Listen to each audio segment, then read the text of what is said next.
What's up, Giants fans, Hub watchers, YouTube subscribers, Twitter and Instagram followers?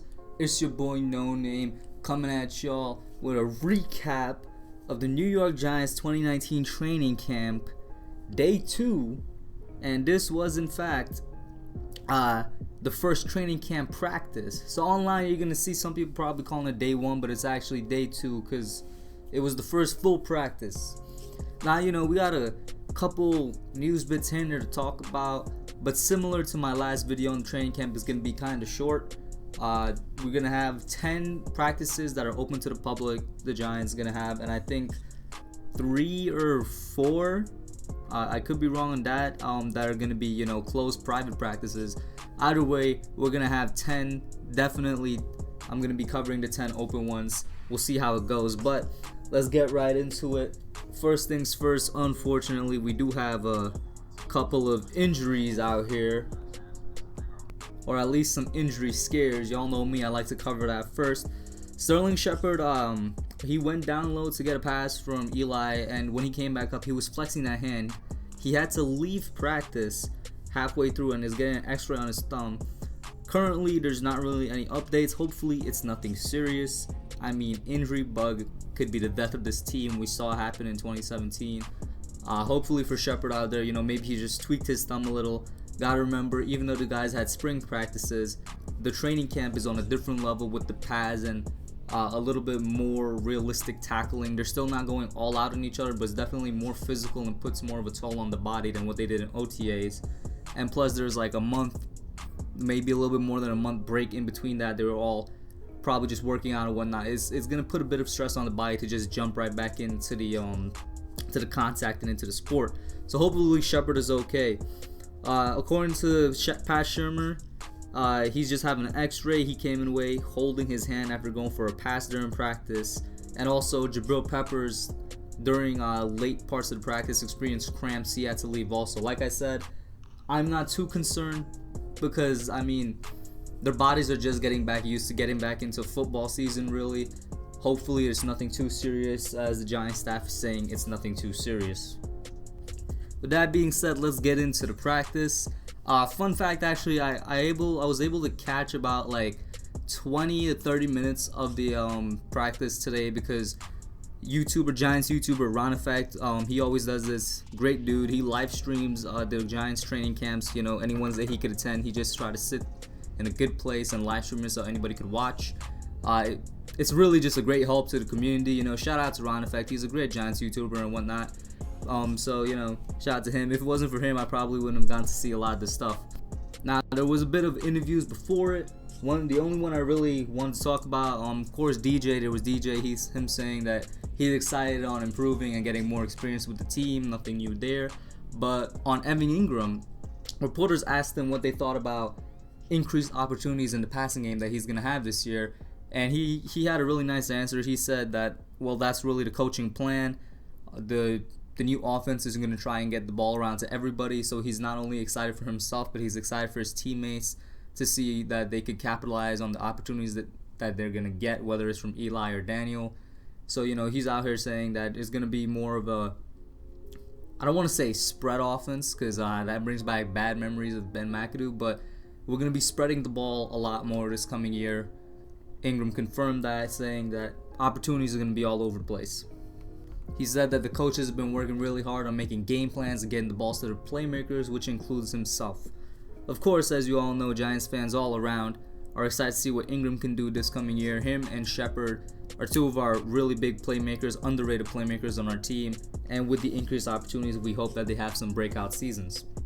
Now going into the actual practice, on a couple of things I did see, it was really interesting for me because the chants that were being carried out, like at one point during the practice, the fans that are there, they're always happy. They're all happy. They were kind of overhyping some plays, but football season is now started coming back. Training camp is always the first sign that football season coming, so everybody's happy. They were definitely overhyping the team a bit. It's just practice, but I was happy to see that they were really in support of Daniel Jones. I was actually kind of worried about that. What kind of crowd are we going to get at the training camp?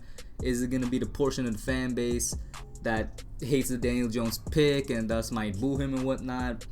Or, is it going to be kind of a rude crowd and whatnot? But no, I was pleasantly surprised that we got some true Giants fans out there. They were all in support of Daniel. You might even say a little too much, because during a passing drill with Eli in there, the chant "We want Daniel" was started.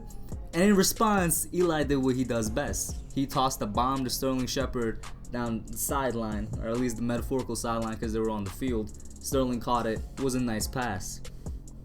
In general, Eli and the boy DJ had really good days today.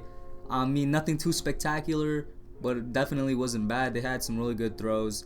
Eli to Shepard was a good connection. Jones to Reggie White Jr. towards the very beginning of the practice, they had a really good connection there.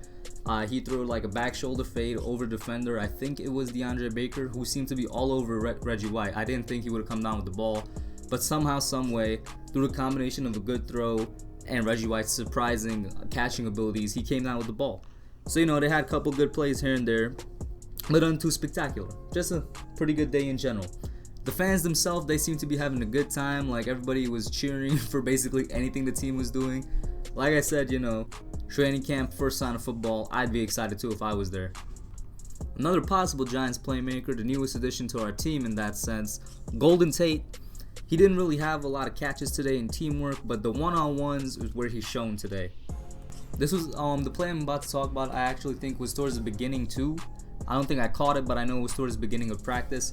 It was, during one-on-ones between Grant Haley and Golden Tate. Grant Haley was playing some real nice sticky coverage on him. Tight coverage down the field, left sideline. Eli put the ball up in the place where Golden Tate could leap up and catch it. And that's exactly what he did. Went up, got the ball, came down, and Haley was actually called with defensive pass interference. So it was kind of like a double win on the situation for the offense, of course. For the defense, we don't want that happening with Haley anytime during the season and whatnot. But, I still think it was a pretty good pass. And this is also really good for Golden Tate, for a lot of people that don't think he could play outside. I think today he showcased some of his skills on the outside. I mean, guys, really, you should go check out his Detroit highlights, especially 2014 and 2016. I think those were two of his best years, and he played a good amount of the snaps outside the sidelines. I mean, outside. Speaking of corners, our first round pick corner, DeAndre Baker, who I'm starting to feel a lot more, just more and more good about as time progresses. Like, I really think he has a shot at Defensive Rookie of the Year. I don't know, maybe that's just optimism speaking, but I feel like he's going to have a great season. He played well today. He played basically how he's been playing since OTAs. Really sticky coverage, just sticking to your man, not, unlike Haley, not getting any calls from the refs or anything, but also not allowing too many passes or any touchdowns. He didn't come up with any interceptions today, but his fundamentals continue to be some of the best that anybody's seen from a cornerback in a while, at least in the Giants uniform. He always kept the wide receiver pinned to the sideline, which is very hard for receivers to attempt to make catches that way. And Baker is now, since the spring actually, been in the starting defense, and hopefully he maintains that position, because like I said, there's been sort of a competition between him and Beal, and a lot of people are underestimating Beal. I think he has a good chance of cracking that starting spot, but Baker is keeping it out for now. I'll enjoy seeing how that progresses throughout. And finally, the last thing I want to talk about, keeping up with this defense, Lorenzo Carter, our second-year linebacker. I think he was moved to strong side a couple of days ago. Not too sure about that. Let me know in the comments. But I heard he was moved to strong side linebacker a couple of days ago, which is kind of weird because I think Lorenzo Carter would be the perfect weak side linebacker. That's not to say he can't play strong side. I just think he would be better on the weak side. His strength lies in his agility and speed, and he has great length too in his arms. Not necessarily his strength lying in his actual physical strength.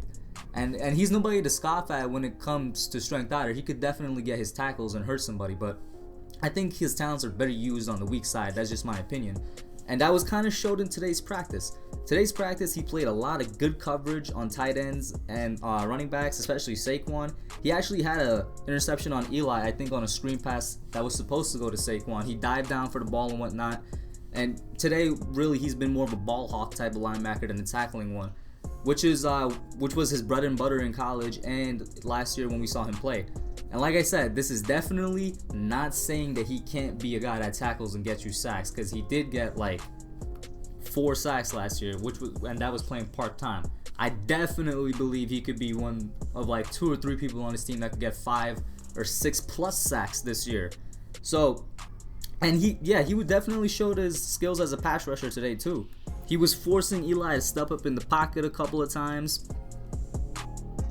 And like I said, when he was on coverage with Saquon, he didn't come up with just ball deflections and that one interception, but a couple of times, and he's one of the few people that managed to do it today, he managed to stop Saquon right after he got a pass or coming out the backfield and tackle him to the ground on the first tackle, which, as we all know, isn't an easy thing to do. But that's what I got for y'all today. Really impressive stuff from Golden Tate, Lorenzo Carter, and DeAndre Baker. Nice interview from Ingram. Other than that, really just a normal practice. Everybody's just happy to get real football back on the field. The fans are happy for it. I'm happy for it. The players are clearly happy for it. Speaking of which, I hope that energy that we had in OTAs transfers over. Let me know what you all think. Like, share, put your comments down below. Subscribe. I'm out. You're